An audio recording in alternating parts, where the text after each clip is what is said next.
ಎಲ್ಲಾ ವೃತ್ತಿಗಳಿಗಿಂತ ಮುಂದಿನ ದಿನಮಾನಗಳಲ್ಲಿ ರೈತ ಯಾರಿರ್ತಾನೋ ಅವನೇ ಈ ದೇಶದ ಉತ್ತಮ ಪ್ರಜೆ ಆಗ್ಲಿಕ್ಕೆ, ಅವನಿಗೆ ಗೌರವ ಹೆಚ್ಚು ಸಿಕ್ಕುವಂತದ್ದು, ಸ್ಥಾನಮಾನ ಸಿಕ್ಕುವಂತದ್ದು ಮುಂದಿನ ದಿನಮಾನಗಳಲ್ಲಿ ರೈತರಿಗೆ. ರೈತರೇ, ನೀವು ನಿಮ್ಮ ವೃತ್ತಿಯನ್ನ ಯಾವತ್ತು ಕೀಳಾಗಿ ಕಾಣ್ಬೇಡಿ. ಅದಕ್ಕೆ ಬಸವಣ್ಣ ವರ್ಕ್ ಈಸ್ ವರ್ಷಿಪ್, ಕಾಯಕವೇ ಕೈಲಾಸ ಅಂತ ಕರೆದಿದ್ದು. ಅದಕ್ಕೆ ಒಕ್ಕಲಿಗ ಮುದ್ದಣ್ಣನು ಸಹ ಸಾಕ್ಷಿ ಆಗ್ತಾನೆ. ಯಾಕೆಂದ್ರೆ ಒಕ್ಕಲು ಮಾಡಿ ಶರಣ ಅಂತ ಅನಿಸ್ಕೊಂಡಂತ ಇತಿಹಾಸ ಇವತ್ತು ನಮಗೆಲ್ಲರಿಗೂ ಗೊತ್ತಿದೆ. ಹಾಗಾಗಿ ರೈತರು ತಮ್ಮ ವೃತ್ತಿಯನ್ನ, ಶ್ರೇಷ್ಠವಾದ ವೃತ್ತಿಯನ್ನ ಈ ದೇಶದ ಬೆನ್ನೆಲುಬು ಅಂತ ಹೇಳ್ತಾರೆ, ಅನ್ನದಾತ ಅಂತ ಹೇಳ್ತಾರೆ. ನಿಮ್ ಬಗ್ಗೆ ನೀವ್ ಯಾವತ್ತೂ ಕೇವಲವಾಗಿ ಕಾಣಬೇಡಿ, ಗೌರವಿತವಾಗಿ ಕಾಣಿ. ರೈತರೆಲ್ಲರೂ ಒಗ್ಗಟ್ಟಿನಿಂದ ಒಂದು ಸಾವಯವ ಕೃಷಿ ಮಾಡಲು ಸಂಕಲ್ಪ ಮಾಡಿ.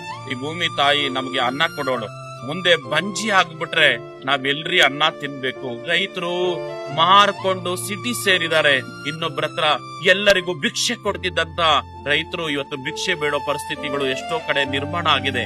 ಹಾಗಾಗಿ ಈ ಭೂಮಿ ತಾಯಿನ ಉಳಿಸೋದ್ರಲ್ಲಿ ರೈತರು ಮಕ್ಕಳು ಮುಂದಾಗಬೇಕು. ಯಾವುದೇ ಕಾರಣಕ್ಕೂ ಆಸ್ತಿನ ಕಳ್ಕೋಬೇಡಿ. ನಿಮ್ಮ ಭೂಮಿಗೆ ಅಮೃತ ಹಾಕಿ, ಅಮೃತವನ್ನೇ ಬೆಳೀರಿ, ಅಮೃತವನ್ನೇ ಕೊಡಿ. ನೀವು ಅಮೃತವಂತರಾಗ್ತೀರಾ ಅನ್ನೋ ಮಾತನ್ನ ಈ ಸಂದರ್ಭದಲ್ಲಿ ಹೇಳಲಿಕ್ಕೆ ನಾನು ಬಯಸ್ತೇನೆ.